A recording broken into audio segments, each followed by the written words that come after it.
Well, hey, what's up, everybody? This is the Bollywood Podcast, episode 11. I can't believe that we've made it 11 weeks into this. And one of the things that I just have really enjoyed about it is, the more and more I learn about, the more and more I learn about Bollywood, I think, the funner it is to put these shows together for you. I've really been enjoying my time in the Bollywood world. It's really been enjoyable. And, but there's just so much to talk about. I think we start with, what do we want to start with? Well, let's kind of just look at the week in review, maybe. How's that? Just kind of how we always do, and then we'll get into our topic. There's just a lot of stuff that's been dropping here. We've run into quite a few challenges. A few things here. I received a second copyright strike, and this time it was from Jon Stewart and The Daily Show and Viacom. And we are in the process of trying to negotiate this out before we go to court. The first time I received one was from a guy in South Korea, and we actually sued and won and overturned it. And we're kind of in the process with Viacom, and I'm trying to be a little careful with them and try to just see if I can negotiate my way out first. I don't want to go to the nuke option. And then we'll see how that happens. I think we're covered by fair use, and I think it's important for us to push back on these things because if I don't think it's fair on how they do this, right? It's not because they can't make money off of this stuff. It's not because we're violating the law, because we're not. We fall within fair use. It's because they don't like what we have to say, and I think that's kind of a dangerous thing. I typically run into problems because I say things that aren't politically correct. Political correctness be damned, right? I think the world is what it is now because of political correctness, that we don't say what needs to be said, and they get really mad. So we're going to be working on that. We're also working on being in dispute. There are 3 Indian film companies, one digital entertainment channel, which is A.J. Devgan's film company, Sony Pictures Network of India, and the UTV Motion Pictures. And the 3 of them, and what I can tell you about that, and I've talked to a representative of one of those film companies, and I don't want to name them because there could be legal action on our part, and let's not, they don't need to know everything that we're doing right now. There's a backlash going on against this channel from some Pakistani viewers who are petitioning the film companies that we do trailers of, and they're trying to get it, where we either receive strikes and we're thrown off of YouTube, or it's a situation where they just don't want us to be able to use their material and try to, kind of starve us out, if you will. Whatever. I mean,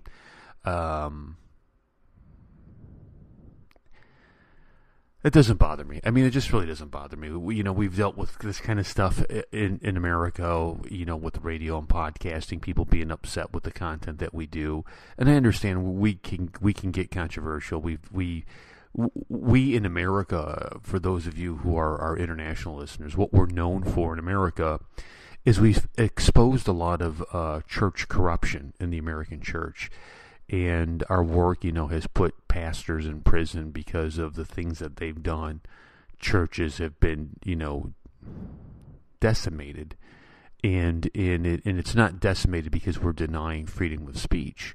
It's decimated because we've exposed the fact that they've stolen the money, they've molested kids, all this stuff. So that's kind of what we're known for. So this world of YouTube and hanging out with you guys is very much kind of my R&R away from that. That stuff, it gets ugly and dark and can take a toll on you.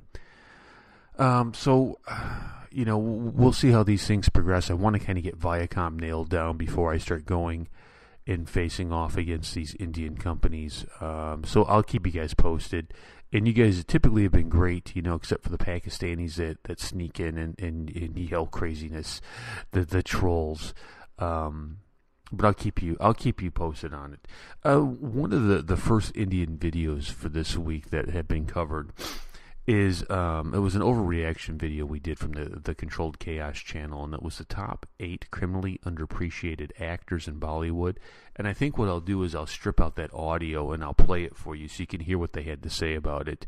It was a really good video. I found it informative. It was helpful to me to kind of look at other talent, because again, my knowledge of the Bollywood film industry is very, very limited. I've entered in like a newborn, and I'm trying to gauge films and actors and whatnot. And the more I see, the more it will grow and understand and make points of reference. And so, it was very helpful. It was a very good tutorial for me. As far as the trailer reactions go, I think the first one that we did that looked really good was Finding Fanny. That was recommended to us by a friend here on YouTube saying, hey, you guys should check this out. I watched the trailer. I thought the trailer looks great. I'm glad to see Dimple in it. I got the Warrior Queen, had her take a look at the trailer. She enjoyed it. And this weekend we're going to watch the film together and do a movie review on it. Took a look at Airlift. Kumar, I'm not a big Kumar fan. I always see the roles that he plays in that I've seen. I haven't seen a straight action or a straight dramatic performance from him, but I see a lot of just silliness. He reminds me kind of like a Jim Carrey in the movies I've seen. Now, I haven't seen his entire, repertoire. So I'm looking forward to Airlift. It's a true story of, looks like the Indian embassy being rescued from Kuwait when the Iraqis came rolling in. And I love a good true story. It's just interesting to see it portrayed. It really brings it to life, if you will. There was a film that I watched, and I watched the trailer for it, and then I saw this film on Netflix, and I watched it, and I'm not going to do a movie review on it, but it was enjoyable. The film was called I'm gonna try to pronounce it here. Let's see how bad I butchered this one, huh? Gelia Once Again. And the film was about a investigative reporter who is recovering from some trauma, and he had to have his memory kind of altered so he could sleep through the night and get through the day. And he takes a lot of medication, and there are these kids who are out doing millennial type stuff like school projects, taking pictures, having fun, enjoying life. And they stumble onto this family who he's like a industrialist, but he's really the mob. And they were meeting with I think it was some kind of minister, it wasn't the prime minister. It was some kind of government official, I think.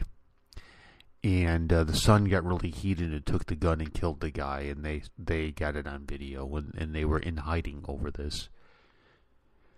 Because nobody knew that it existed, this video, because they had these cameras kind of set up in a tree. Because I think they were recording a bird and baby birds in the nest to use it for something. And so they're reaching out to this character here, this investigative reporter, to tell him about the murder. The reporter knows the guy who was murdered. He's tied to him somehow. And then all the action takes place. Now, I don't know who the actor is in the film. I've never seen him before, but that doesn't necessarily mean anything. It's not like I've seen a lot of films, right? But I really enjoyed him. I thought he was very believable in an action role. He seemed like a really good actor. Being able to step in and play that. People can make fun of the action hero. and say, well, it's no acting, but there's a certain je ne sais quoi that you need, I think, to kind of to pull off that role, to pull off that thing, that presence. And he had it, and I really enjoyed it. Somebody told me on YouTube, on the trailer reaction, that he is the Rambo of India. I believe it. He seems like it. I believe it. You don't get anything from me. And then we shared some thoughts on the Shiva trailer, and then I did a overreaction where I took Jabby's review of Shiva and kind of talked about it, with the film, what I thought of it. Again, Shiva is AJ Devgan's film company that doesn't want me associated with any of their stuff, and that's fine for now. We'll deal with them, I think, eventually. The three companies that are kind of trying to keep us out of it. And again, not to rehash what I said earlier in the podcast, but what I was told by one person at one of these film companies, and I wanted to just keep it kind of generic, because as we kind of work our way through the legal process, I just don't want to do that, of exposing who they are when there may be a chance to kind of resolve this peacefully. Is that these films, have a large Pakistani audience, and I've been deemed offensive, and Pakistanis have complained to them about me. So, but that's fine. First things first, man, we get through Viacom, the legal battles with Viacom, kind of see how that shakes out. The decision should be coming literally within a week, and then we'll kind of go through these Indian companies one at a time and see if we can get this straightened out. We did an overreaction of Cynthia. She's one of my favorite reactors, and she did the Ur Mugen trailer, and we reacted to her reaction. And it looks like she's got a whole lot of stuff going on her page. If you haven't seen it yet, she did a giveaway. It looks like she's selling some kind of candy, some Japanese candy, and I've seen some of this stuff before. And I'm not making a negative comment about her and her page and her channel. But I see a lot with these YouTube reactors, where they're making these pleas to support the page, where they have up their PayPal or whatever, and you can make a donation. I know some of them do, I forgot what it's called. It's like some service that you sign up, and for like a quarter, they'll take your reaction request, or 50 cents, or whatever it is. They take your action request and kind of do this. When they're trying to make money off of it, and I guess in of itself, there's nothing wrong with that. I don't personally like that. With the podcasting and the radio stuff we do, if we can get sponsors, we get sponsors. I try to do it above board. There's no reason, I think personally, for me to come and try to shake money out of people's pockets that are watching this. Let's if you want to do this for a living, let's make it a business and go get a sponsor. Go get somebody to advertise. I don't like asking people. I just think that's. I mean, again, Cynthia, I'm not commenting on her doing it, but for me personally, I always just, watch the videos. Make the videos because you like the videos, right? Because you're having fun. Do your podcast because you like it. Do your radio because you like it. And if you need money, go get money, right? Go get a sponsor. Go get somebody who wants to advertise with you. And she had an interesting. And I've seen the Japanese candy, and I've seen people like Loot Crate and some of the other people use the thing too, where you can try to start selling to your fan base. I don't like the word fan either. You know what I mean? It seems weird to me. Because I just don't. Whatever. Maybe that's just my own backwards thinking about it. We did another trailer reaction, Bar Deco, and that was an overreaction to the Bolly Fools. And what's going on with the Bolly Fool writer dude, the Indian guy that's the writer, the author, with him and the glasses? They've been running that bit for a bit. The trailer was okay, I guess. Nothing that really. You know what I mean? Nothing that really looked. It was okay, I guess. We introduced something called the roast. a friend of the show here said you should do a roast video where you just take a look at terrible films, and we did that. And we did one on Once Upon a Time in Mumbai and had fun with it. And I gave it a grade of an F, and you can go and watch that video. And the things that I have to say about it, it was terrible. It was terrible. And I saw Kumar did a remake of it, which looks terrible too. I haven't watched it yet. And this is kind of on a side note. I think with the roast, I'm not just going to pick on Indian films. There's so many bad films everywhere. You know what I mean? So many bad films. So I think what I'm going to do is just alternate through it. I have my next roast film is going to be on an American film called Escape from L.A., and we'll do that, and we'll kind of just go through the genre. But I think the biggest thing in the weekend review was really just a celebration of Indians' Independence Day. Happy Independence Day, belated Happy Independence Day. If you haven't heard it from us, we did a little video just saying congratulations and Happy Independence Day. We reacted to the AIB the day India resigned. That was freaking hilarious. I mean, I was just so amused by that, where they had the dude as Pakistan hiding behind the curtain, and India says, Pakistan, it's a curtain. You can't hide behind it like you do America, which was funny. It was just, oh man, the AIB, they're pretty funny. They're pretty funny stuff. And so we did some videos on that. The Controlled Chaos folks, Sam and Dave over there, did a tribute to the Indian Army, Happy Independence Day, the top 8 amazing facts, and we kind of looked at that and reacted to that. And if you haven't checked out their channel, go check them out. They're two nice young guys from India that we're going to be teaming up with, and I would encourage you to subscribe to their channel. I know it would mean a lot for them to do that. And then on some of the other videos, just to kind of wrap up the weekend review, we did a overreaction to MS Done, The Untold Story. That movie looks really good. It does. It really looks good. Danish Nazari. I felt bad for the woman. She went on a rant about being attacked for being a racist because she didn't like a certain aspect of the movie. And and we stand with Danish. That's not right to do. You know what I mean? That's not right to do. The trolls are crazy. Freaky Ali trailer reaction, which was really Happy Gilmore. I mean, it's almost, and some of you said, hey, you didn't even use the subtitles for this film. You missed a lot of dialogue, and I understand that, but what's there to miss? It's Happy Gilmore. It's the exact same thing. I mean, I don't know.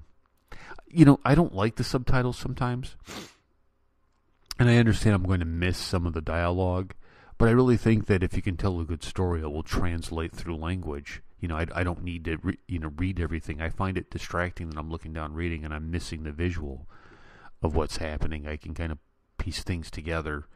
A lot of times what I'll do is I'll watch a trailer a couple times, and then I'll go find the English one and I'll watch it just to see what I miss. And there's nuances that I miss, but it's not that much of a big deal. I think one of the things that we're going to do too for this podcast is I've been getting trolled quite a bit, and I think what we'll do is we'll do Troll of the Week, where I'll kind of highlight the best troll and give them like a little mini troll award, and share their user ID and what they had to say, and we'll have some fun with it. So that was kind of the weekend in review. Good week, I thought, for just a lot of stuff going on. Looks like a lot of great movies coming out. I'm going to be playing in this show. I think what I'll do is I'll strip out the audio, and I'm going to play the top 8 underrated actors in Bollywood. I'm going to play that for you guys. We'll try to get that in. We're going to talk more Bollywood podcasting. We're going to talk more Bollywood films. I'm looking forward to seeing Finding Fanny. We'll talk about Once Upon a Time in Mumbai. I'll give you my thoughts on it. And I think we'll probably start a series here about, Bollywood films for your American friends.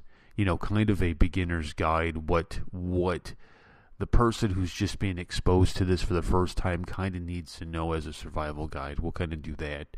We're going to go ahead and go to a break for those of you here on the podcast that are listening to this, you're just gonna hear me flip right back over. But the other outlets that we're using, there will actually be a commercial break. So I'll be right back with that, and we'll kind of talk about Once Upon a Time in Mumbai, Bollywood for the newcomers, and we'll have a good time. So make sure you stay with us. Okay, for this portion of the Bollywood podcast, where we actually get into Bollywood stuff, I think what I want to do is I kind of want to just direct the remaining of the show to those who aren't familiar with this. Maybe you have friends who you're trying to get into watching these films.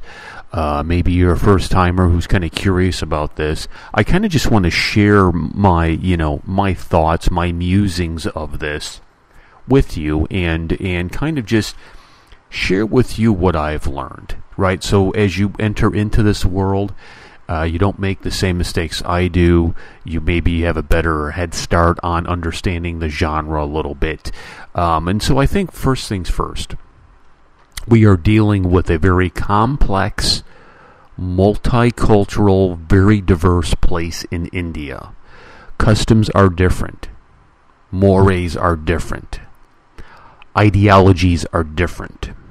And so if you're just going to put your own lens on things, because that's what we do if we're honest with it, we all kind of view things through our own lens, you're going to be working through some things. So I think the first thing that I would want you to know is Bollywood is a generic term. I know to you and I, the American, to the person who doesn't understand this or who hasn't experienced this yet, Bollywood means everything that comes out of India is film. Right? Anything that is put on film, the camera is recorded, we think of as Bollywood. And that is so not the case. The diversity, the filming, the genre, the style of films, the actors, the action, it's very, very different, very diverse. Here in the States, we think of Hollywood, and Hollywood encompasses everything. It encompasses every genre, every actor, even things that aren't filmed in Hollywood, we still say Hollywood, right? Things that are filmed in Canada, we still call it Hollywood. So Bollywood is not, we can't use the same umbrella as we do in Hollywood. Right, Bollywood is very, very diverse place. I think what would be an accurate statement is a Bollywood film is a northern Hindi language film that tends to be traditionally the most popular. It tends to be kind of what the industry was built around. But today, if you say, "Oh, this is a Bollywood film," that's a Bollywood film, you're going to get pushback. People are going to say, "No, it's not a Bollywood film. It's a Tollywood film or a Collywood film," and it really gets very much into regional ideas in languages. It's split up in language, so you have to understand that. And again, when you look at the size of India, it's huge, and it's not like America's a pretty diverse place, but there's kind of just one language. You get some regional dialect, but it's kind of English is the official language. When you get into India, everything changes. There are so many different languages. These areas that we kind of would consider states are almost like their own country within India as far as the language that happens in the dialects. So you'll have to understand that. And so when you go to see a film, you should probably make an effort to figure out what area of the film, was this made? What area of the country was this made in? If it's a northern Hindi film, okay, it's Bollywood. Now there are films that what I've experienced is if you want the traditional, the imagery that you get in your mind over a Bollywood film, you're going to look for a singing, dancing, acting. You're going to look for an older northern India film, something like that. But understand, Bollywood is changing. There are films coming out that you just don't see that much incorporated into it when you think of the traditional idea. So that's number one. Number two, Southern India has a great film industry that's completely different, a completely different feel to it. I think probably the thing that you will experience as the American moviegoer is is Southern Indian film is probably going to be easier for you to relate to, especially if you're my demographic growing up in the 80s and you're a male, because they have a lot of over-the-top action. I mean, I watch a lot of the Southern Indian films, and it reminds me of the days where Jean-Claude Van Damme, Val Kilmer in his prime, Sylvester Stallone, Arnold Schwarzenegger. Not the greatest actors, but man, did they do some great action sequences, right? They did some great action sequences, so that's something to keep in mind. When you get into like Northern Indian film, you're going to get into, I would say probably a little higher brow as far as movie presentation. It's going to be more classical film. It's going to be something that's more reaching towards an Oscar than necessarily the Southern Indian film. And the other thing that you have to understand too is that there is friction, as I see it, between the two camps, right? Because it's almost like the North looks down on the South, and the South then tries to prove that, hey, we're just as good as you are, and there's this kind of competition going on here. So that's one thing that you'll need to understand, that this is not just Bollywood, that this is a very diverse group of filmmaking from different regions of India, different dialects, different languages, and they all kind of reflect a different flavor of India. I think one of the things also that you'll notice is the idea of cultural differences. I walked into some stuff blindly because typically what I would do is with the trailer reaction, I didn't look up anything about it because I wanted to give a good, honest reaction to it. My first thoughts, if you will. But what I didn't realize is who the major stars are, what the customs are, what the culture is. For example, I saw some clips of SRK. And some of the clips he looked really good in, some of the clips he looked really bad in, to my sensibilities, through my Western sensibilities. And I would occasionally make a joke about SRK being overrated. That got a lot of people upset, super upset. And what I didn't realize is the SRK fans have their identity kind of rolled into who he is. And if you say something negative about a star, you're saying something negative about the fans. And that's something that you need to understand. You also need to understand customs. I was asked to watch a trailer on a classic film called Sholay. Had no idea it was classic, like one of the all-time greats. There's a scene where two young men, are holding hands. And I made a joke about how I thought it was great that the homosexuals can get acting gigs in Bollywood. And that offended a lot of people. It was a funny bit, I thought. But it offended a lot of people because in the culture, if you're friends with somebody, you hold hands. So you have to understand that. So I would say when you're going to go into a film, you're going to watch a film, do a little research on it.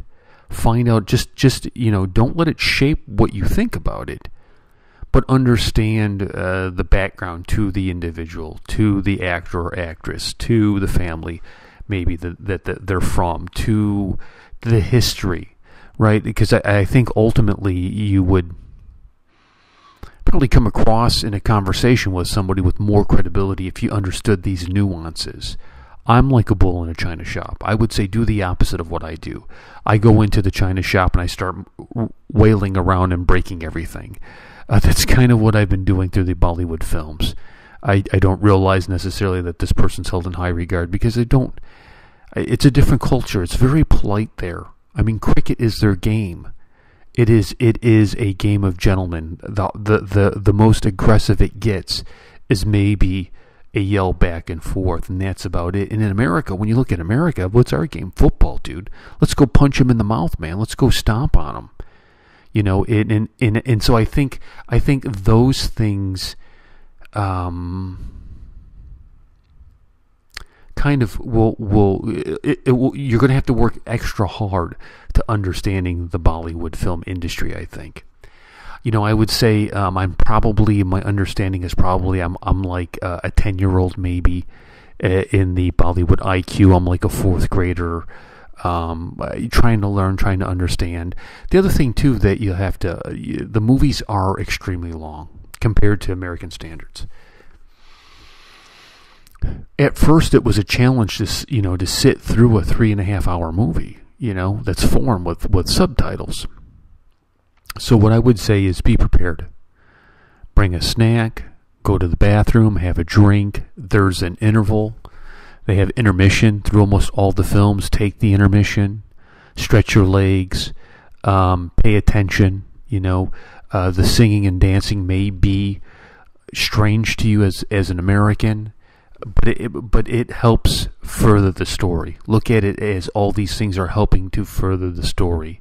You can tell by the song and dance. It helps compensate for the fact that maybe you don't speak Hindi. And how they're singing, how they're dancing can help you get the mood of what's going on in the moment. So understand that a lot of it is a musical kind of presentation, right? That was kind of different. I think some good films to start with that you don't need to understand a whole lot of, of language and nuances. They're pretty straightforward. The film Barfi, I think, is outstanding. It's an outstanding film to see because it's an homage to Charlie Chaplin. The Kapoor kid is very, very physically gifted as far as comedy goes, and it's easy to just watch. It's like watching a silent film, not a whole lot of dialogue going on. Gangs of Wasseypur, which is 8 hours. I know it sounds crazy. It's 8 hours. But it is so true, gritty gangster. You don't need to understand the political cycle. You don't need to understand these things. And speaking of politics, the other thing is that with any culture, politics is infused in it. Take an effort to understand, to get involved, to process it. There are some major players going on in India. You have Hindus and Muslims, and sometimes there's tension between the two. You have the history of India being split up into different countries, and Pakistan and how that plays in. Understand Kashmir. And I would encourage you, not just to understand it, but have an opinion on it, and have your opinion formed on something, right? Have your opinion formed on something. Watch some cricket. You really kind of get a pulse. You can get a sense of the culture. Because ultimately what I have found is the Indians are probably the kindest, nicest people on the planet. Very polite, very kind, very helpful. And they're just what's the phrase I'm looking for? I'm kind of lost for words. Like they're just like ready to be friends. They're very befriendly, if that's the word I just made up. I think they're just a kind, generous people who really kind of get excited that you're excited about their culture. And they want to show you things, and they're like the most hospitable guests of their culture that you can come across. You don't see Americans breaking their neck trying to say, let me show you this, let me show you. They don't do that, right? We're kind of aloof. We're kind of asses a little bit. Not the Indians. They're just the opposite. Very nice, humble people. So that would be kind of my tip to you as you enter in the Bollywood film industry. There's action, there's drama, there's some great actors, there's some great actresses, there's song, there's dance. It is just a festivity of living, if you will. Well, that's about all the time we have for this week. Join us next week as we crank out episode 12, and we're going to get into some down and dirty Bollywood stuff. I'll catch you guys later. Peace.